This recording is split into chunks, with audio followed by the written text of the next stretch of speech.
Louvado seja o Senhor. Vamos ficar de pé para a gente ler a palavra do Senhor nessa noite. Nós vamos ler no livro de Lucas, no capítulo 10. Nosso projeto é começar o casamento às 11h30. Nós temos alguns minutos para meditar numa palavra de Deus nesse culto. E hoje nós estamos de volta na parábola do samaritano, Lucas capítulo 10. Versos 30 até o 35, diz a palavra do Senhor. Jesus, prosseguindo, disse: Um homem descia de Jerusalém a Jericó e caiu nas mãos dos salteadores, os quais o despojaram e, espancando-o, se retiraram, deixando-o meio morto. Casualmente descia pelo mesmo caminho certo sacerdote e, vendo-o, passou de largo. De igual modo, também um levita chegou àquele lugar, viu e passou de largo. Mas um samaritano, que ia de viagem, chegou perto dele e, vendo-o, encheu-se de compaixão. E, aproximando-se, atou-lhe as feridas, deitando nelas azeite e vinho.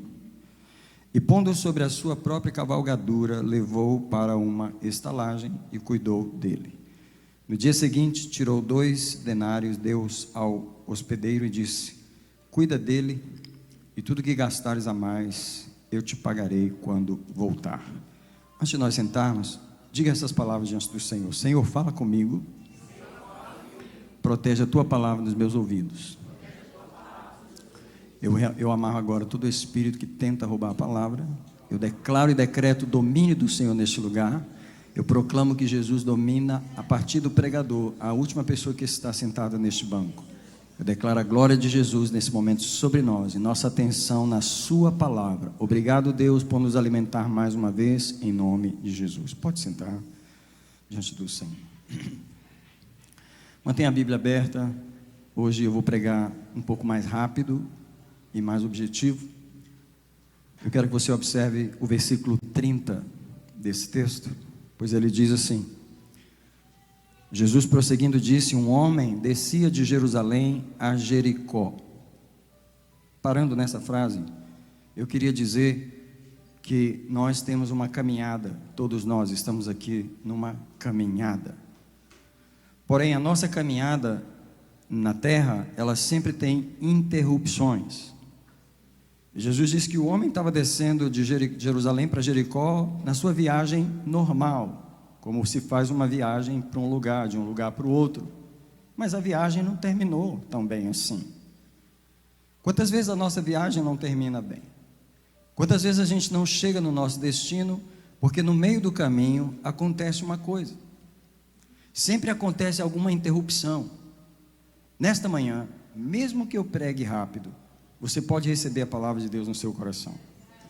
Porque Deus está dizendo: não tenha a ilusão de que a sua caminhada na terra é uma caminhada sem interrupções. Pelo contrário, tenha a expectativa de que alguém vai se meter no seu caminho para parar você. E o que acontece com esse homem é que na sua caminhada tranquila, ele é encontrado pelos assaltantes. Diz que ele caiu nas mãos dos salteadores, os quais o despojaram, isso é, roubaram tudo que ele tinha, bateram nele porque o espancaram, tá? E se retiraram, deixando ele meio morto. Deixa-me dizer para você, Jesus sabe que em nossa caminhada sempre vai haver interrupções. E deixa-me dizer que o bom samaritano dessa parábola não é nenhuma pessoa a não ser o Senhor Jesus. E ele entra na vida daquele homem com um objetivo, que é o mesmo pelo qual ele entrou na nossa vida: restabelecer a nossa caminhada, restaurar a nossa caminhada, recolocar a gente no caminho e dizer: eu sei que a sua caminhada foi interrompida, mas eu estou aqui para fazer ela continuar. E é isso que Jesus faz. Ele sabe que há interrupções na caminhada humana, mas ele veio para nos colocar de volta no caminho. A obra de Jesus é recolocar a gente em cima do cavalo e continuar a nossa cavalgadura. Mas o inimigo, ele nos assalta, nos rouba, espanca, deixa ferido, machucado e deixa meio morto. Sabe o que é meio morto? Meio morto é desanimado, Meio morto é decepcionado, meio morto é tendencioso à morte, tendencioso ao suicídio. Não está morto, mas também não quer viver. Está vivo, mas não quer viver direito. Deixa eu dizer, o diabo interrompeu você. Eu gosto das palavras do pastor Bill Johnson, onde ele diz assim: toda vez que você está desanimado, você está ouvindo, você está debaixo de um espírito de engano.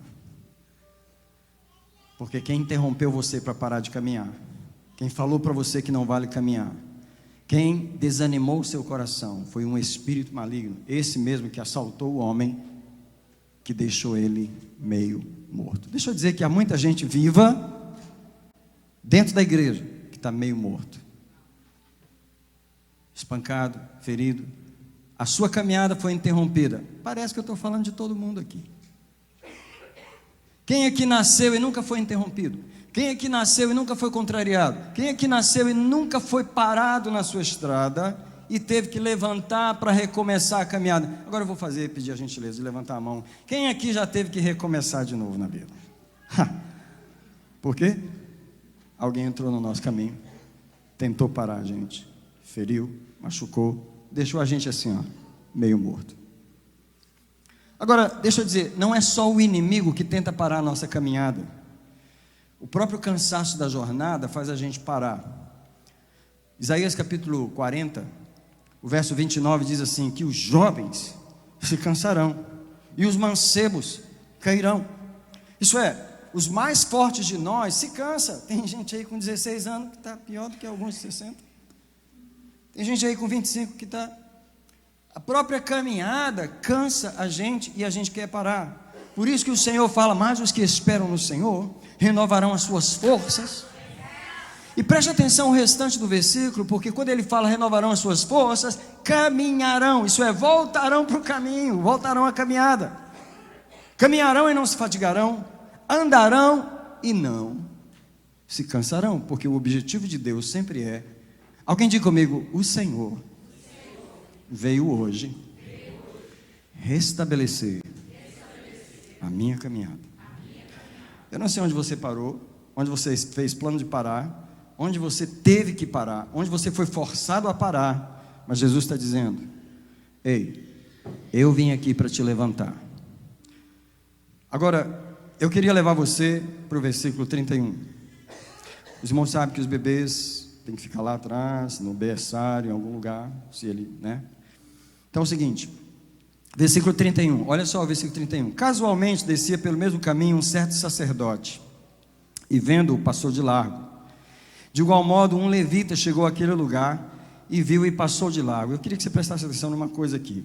Quantas pessoas passaram em nossa vida e não puderam nos ajudar? Alguém diz comigo: não puderam. Porque na cabeça de muita gente, quando a gente lê essa palavra, que as pessoas não ajudaram porque não quiseram. É ou não é? Quem já leu essa palavra pensando assim? O levita nunca quis ajudar, o sacerdote não quis ajudar. Eu quero defender uma postura diferente hoje. Eu quero defender o fato de que, como seres humanos, eles não puderam ajudar. E deixa eu explicar como eles não puderam ajudar. O texto não diz que o levita e o sacerdote não quiseram ajudar. Não está isso no texto. O texto apenas diz que eles passaram de largo. Significa que quando você não pode ajudar, o mínimo que você pode fazer é passar de largo. Deixa eu dizer algo para vocês: nós não somos supostos ser ajudados pelas pessoas. Eu estou falando de ajuda significativa, ajuda eterna, ajuda definitiva. Tudo que um ser humano pode fazer por nós é dar uma sopradinha, dar uma batidinha nas costas, dar uma palavrinha. Ninguém pode resolver o nosso problema, a não ser o bom samaritano. Então para de ficar esperando no levita e no sacerdote, porque apesar de eles serem a religião organizada, nem a religião organizada pode te resolver o teu problema. Só Jesus pode resolver o nosso problema. Mas tem muita gente magoado com parente. Meu pai não me ajudou, minha mãe não me ajudou, meu marido não me ajuda, minha esposa não me ajuda, meus irmãos da minha família, ninguém quer saber de mim. Ou por que você tem essa ilusão de que as pessoas vão te ajudar? Aonde que está na Bíblia escrito assim: eis que as pessoas irão te ajudar? Me mostra esse versículo. E por que a gente tem tanta expectativa que as pessoas nos ajudem? O mínimo que as pessoas podem fazer é passar de largo. As pessoas passam de largo não é porque elas só não querem, elas não têm o que fazer, elas não sabem o que fazer, elas não conseguem ajudar nem elas mesmas. Como é que elas vão nos ajudar, eu te pergunto? Então, por favor, pare de esperar que parentes, amigos, pastores, pessoas, fulano era suposto me ajudar, eu estou aqui porque fulano não me ajudou. Ei, as pessoas não podem te ajudar, tá? Eu queria que você imaginasse o levita e o sacerdote tentando ajudar. O que eles iam fazer? Eles não podiam fazer muita coisa. Verso 33, eu preciso andar.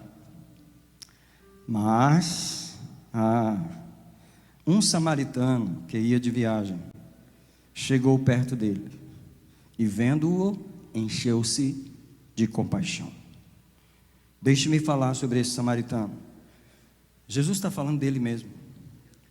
Jesus está falando que a única pessoa que pode se aproximar de um ser humano com um problema e ter compaixão divina é Jesus. O resto de nós tem compaixão humana. A compaixão humana não pode fazer nada por ninguém. Você pode chorar com alguém que perdeu um parente, você pode ressuscitar ele. Você pode chorar com alguém que está com câncer, você pode curar ele. Você pode chorar com alguém que perdeu o emprego, você pode pagar as contas dele, não está pagando nem as suas. A única pessoa que tem uma compaixão que resolve o nosso problema é Jesus.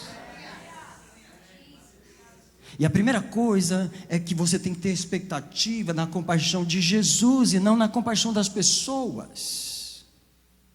Ele encheu-se de compaixão. Nós não somos supostos ser ajudados pela compaixão humana. Deixa eu livrar você para ser curado hoje. Deixa eu desembaraçar você, porque muita gente está esperando a compaixão dos outros. Minha mulher me largou, nem teve a mínima pena de mim, mas como ela vai ter? Meu marido me largou, não teve, como é que pôde? Você está na expectativa de que um ser humano tenha compaixão de você. Compaixão divina só no coração de Deus. E o que você precisa não é da compaixão humana. Ela não vai resolver o seu problema. Só a compaixão de Deus. Tudo que a compaixão humana pode fazer é se identificar conosco, no melhor das intenções. É prover algum alívio temporário. É claro que quando alguém se compadece de nós, bate nas costas da gente, dá um abraço, a gente não melhora um pouquinho? E depois a gente fica completamente curado? E volta a chorar. As contas chegam de novo, a doença volta, a compaixão humana resolveu o problema? Deu um alívio temporário. Eu não estou dizendo que a compaixão humana não serve para nada, mas ela não serve para resolver o problema definitivamente. Deixa-me dizer algo que você já sabe, mas eu queria que você repetisse comigo, por favor. Só Jesus cura. E deixa eu dizer algo mais, só Jesus liberta. Ei, só Jesus salva. Ei, só Jesus coloca o homem de volta no cavalo, só Jesus. Só Jesus coloca ele de volta na caminhada. E aqui o verso 34 diz que, aproximando-se, ele atou-lhe as feridas, deitou vinho e azeite. Eu queria dizer para você que só Jesus tem vinho e azeite. Porque o vinho que ele está falando aqui é o próprio sangue dele, que ele derramou pelas pessoas machucadas. E o óleo que ele está falando aqui é o Espírito Santo que ele enviou. Eu não posso enviar o Espírito Santo para ninguém. Eu não derramei o sangue por ninguém dessa igreja, nenhum de vocês. Não sou seu salvador. Você acha que eu estou enganado a respeito disso? Às vezes as pessoas chegam para mim com uma expectativa tão grande: ô pastor, me ajuda, você também é enganado, companheiro. Eu só vou te levar para quem pode te ajudar. Eu não posso te ajudar. Só Jesus tem sangue, só Jesus tem óleo. E a palavra diz que o samaritano colocou sangue na ferida. E sabe o que isso quer dizer? Que Jesus, ele não é aquela pessoa que encontra a pessoa machucada, ferida e coloca um band-aid. Vamos botar um band-aid nesse negócio aí. Sabe aquele band-aid evangélico que está escrito nele assim, Cristo salva, mas que não curou nada, que é só um jargão evangélico que você coloca em cima de uma ferida para encobrir? Não é isso que Jesus faz. O texto não diz que Jesus colocou um esparadrapo na ferida. O texto diz que Jesus pegou vinho e derramou dentro daquela ferida. Ai!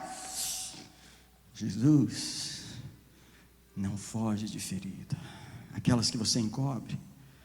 Sabe quando uma pessoa está na rua toda enfaixada porque ele encobre aquelas feridas? Quando Jesus vai colher e fala, tira esse negócio aí, tira tudo, que eu quero colocar meu sangue lá dentro. Bom samaritano, ele tem uma compaixão, mas alguém diz comigo assim, compaixão corajosa. Ele diz assim, abre a ferida que eu quero derramar sangue lá dentro. Muita gente na igreja não abre a ferida, porque muitas igrejas têm um departamentinho de religião que você compra o band-aid evangélico. O band-aid evangélico diz assim, tudo vai dar certo. Quer dizer, está tudo errado, mas ele está dizendo, tudo vai dar certo. Vai dar tudo certo, etc. E eu vou dizer, não vai dar nada certo enquanto não curar a ferida, enquanto não colocar sangue dentro dela. Porque depois do sangue que purifica aquela sujeira, aquela mágoa, aquela inflamação, aquela infecção do pecado, aquele trauma, aquele abuso, aquela rejeição, só o sangue de Jesus cura essas coisas. Só o sangue de Jesus cura a maldade do coração, o ódio que não consegue perdoar. Só o sangue de Jesus cura o abandono, a solidão. O sangue de Jesus tem que entrar dentro da ferida, e quando ele limpa, que ele traz pureza dentro de uma ferida, ele derrama óleo. E sabe o que é o óleo? Você sabe, é o Espírito de Deus, o consolador do coração. Alguém diz para mim assim, não é minha mãe que me consola. Embora ainda tem gente adulta aí, esperando a mamãezinha, achando que é a mamãe que consola. A Bíblia não diz assim, tua mãe será o teu consolador. Ou, me perdoa que eu vou apertar um pouquinho mais o cinto agora, porque alguns de nós maridos acham que é a nossa bobu que nos consola, a nossa esposinha querida, a nossa Bibi. Se você está esperando o consolo da sua esposa, você vai ficar. A Bíblia diz assim, eu enviarei o Consolador. O Consolador é o Espírito Santo. O solteiro pensa que é o marido que ela vai ter, que vai finalmente consolar a vida dela. Você sabe por que o povo riu? Porque eles já casaram. O Consolador não é o marido, o Consolador não é a esposa. E tem mãe que diz assim, não, meu casamento é ruim, eu sei, mas deixa eu ter um filhinho que você vai ver, quanto ele vai me consolar. Com 2 meses de idade, ele é o seu xodó. Deixa ele fazer 12. Deixa ele fazer 15. Você vai ver quem te consola, se é ele ou se é o Espírito Santo. Ei, Jesus é a única pessoa que traz vinho e óleo. Nós esperamos demais das pessoas. E nós precisamos esperar no Salvador com S maiúsculo. O nome dele é Jesus Cristo. Agora, deixa eu terminar com o versículo 34, que é a primeira coisa que diz que ele atou-lhes as feridas. Ei, atar é fechar, é sarar, é cicatrizar. Eu quero louvar Jesus nessa manhã, porque ele é a única pessoa que fecha a ferida, cicatriza a ferida. O máximo que eu posso fazer é dar uma olhada, dar uma avaliada e dar algumas sugestões, mas eu não posso atar feridas. Eu não conserto corações quebrados. Jesus é quem faz isso. Nós não podemos atar feridas. Nós gostamos muito de criticar feridas. Nós somos bons, sabe quem? Analisar as feridas dos outros. Mas nós não sabemos atar feridas. Nós não temos o poder. Jesus, o bom samaritano, ele teve que deixar sua casa no céu para poder nos ajudar, porque ninguém aqui embaixo podia nos ajudar. Se alguém pudesse nos curar, ele já tinha deixado o levita nos curar. Já tinha levita aqui antes. Alguém disse comigo, já havia levitas aqui, antes de Jesus chegar. Se os levitas resolvessem o problema, Jesus não precisava ter vindo.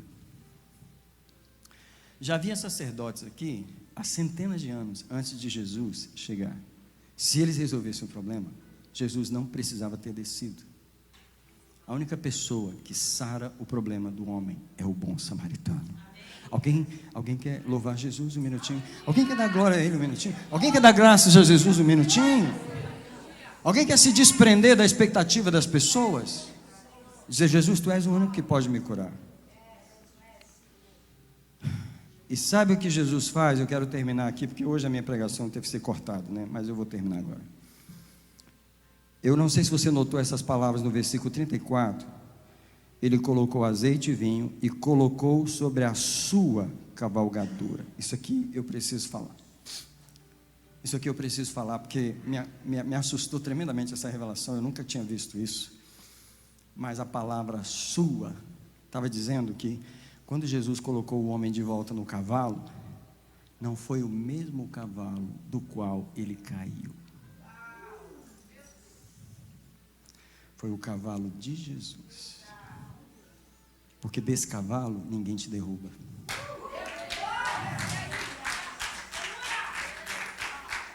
Agora, sabe o que é esse cavalo? É o estilo de vida. É o estilo de vida que Jesus nos deu para cavalgar a vida.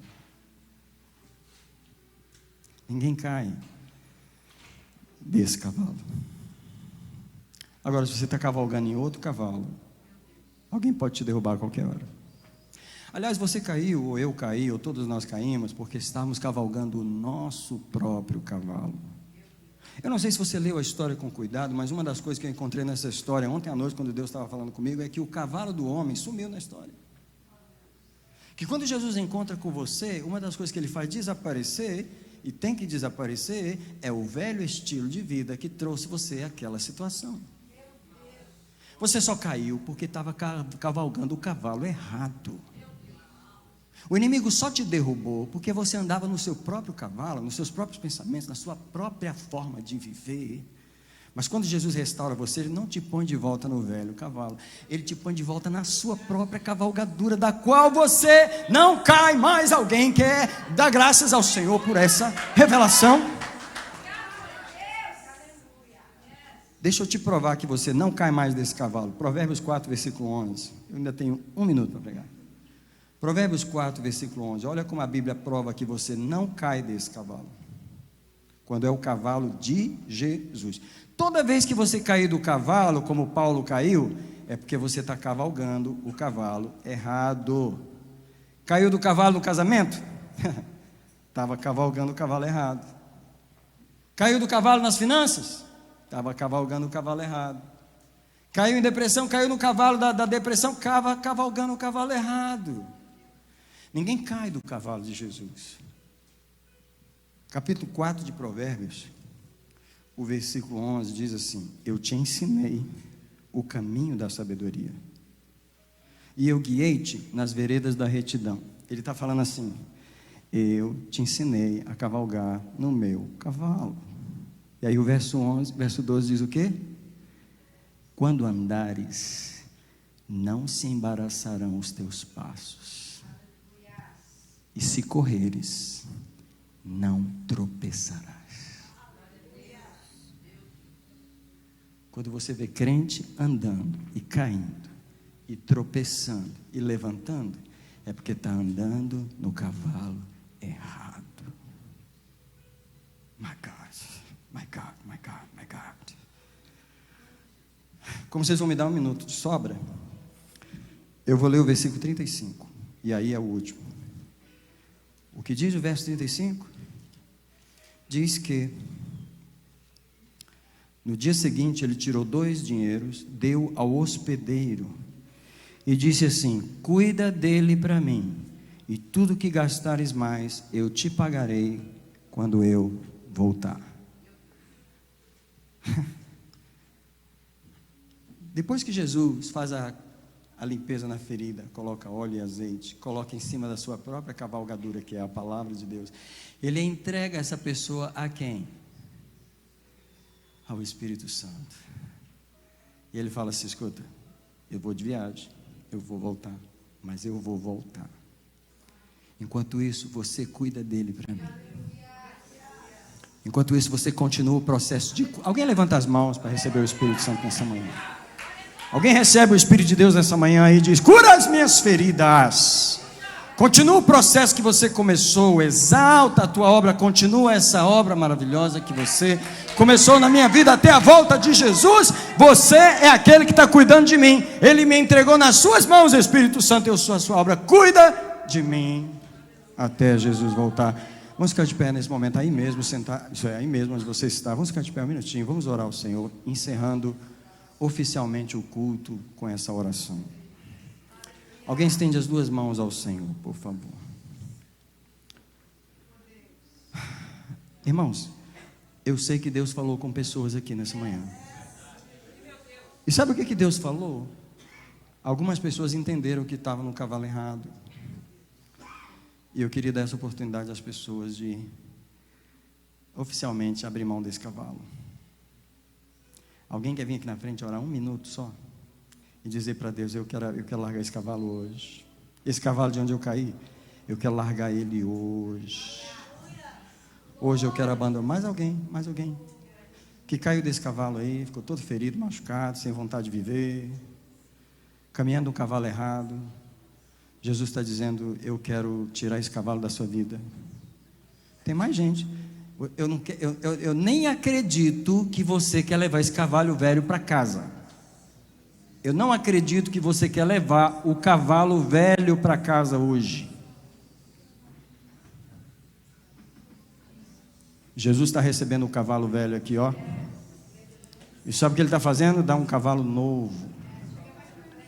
Cavalo novo. Quem chegou pertinho, chega pertinho aqui. Chega bem pertinho. Vai dizendo, vai conversando com Jesus aí, vai dizendo para ele: eu te entrego o cavalo velho. Eu renuncio àquela forma de viver, aquela forma de pensar, aquela forma que eu andei pela minha cabeça. E por estar andando pela minha cabeça e pela minha forma é que eu caí de novo. A prova de que eu estava no cavalo errado é que eu caí. Só que nessa manhã, Senhor, nós nos arrependemos nesse altar. Alguém diz comigo assim, por favor: Senhor, eis aqui o cavalo velho. Eu deixo ele nesse altar. Me ajuda a soltar ele. E me ajuda a subir no cavalo novo. Eu abençoo você nesse momento. Eu sei que é uma oração rápida, mas ela está acontecendo agora. É uma oração rápida, mas Deus está fazendo agora. Ele está mudando a sua vida agora. Ele está tirando você daquele estilo de cair, levantar, de cair, levantar, de cair, levantar. Esse não é o estilo que Ele chamou você. Ele chamou você para ficar em cima de um cavalo que ninguém te derruba. Eu te abençoo em cima desse cavalo hoje. Eu te abençoo hoje em nome do Senhor Jesus. Agora pega a bênção e volta para o banco, glorificando o Senhor aí.